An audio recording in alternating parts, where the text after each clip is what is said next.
And so back in the day, they would be in slavery. If you read the Bible, we're reading through it on the stream every day at 2 o'clock. If you want to join, we're reading through the Bible 90 days. So I'm reading the Bible live an hour every single day. And I'm just gonna be honest, I'm just like, these guys are knuckleheads.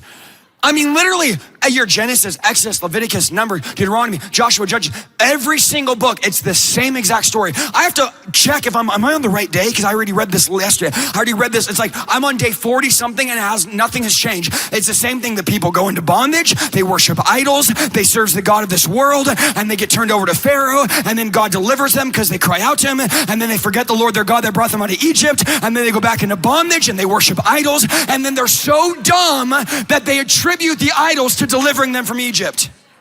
They build idols and say, this is what's delivered me from boredom. Oh, I'm hitting somebody tonight.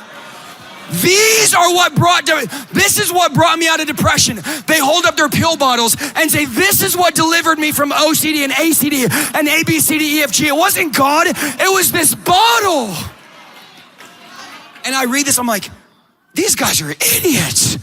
They built a golden calf, and then they all bowed down and said, this brought us out of Egypt. And God's like, you do the same thing all the time.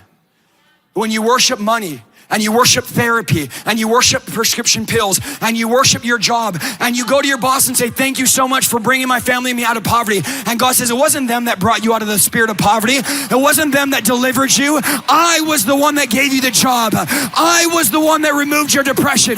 Come on, how many are in this room? It was the Lord that delivered me from anxiety, not a pill. It was the Lord that broke my boredom, not an iPhone. It was the hand of God. Yet we attribute our deliverance to something that could never ever deliver us.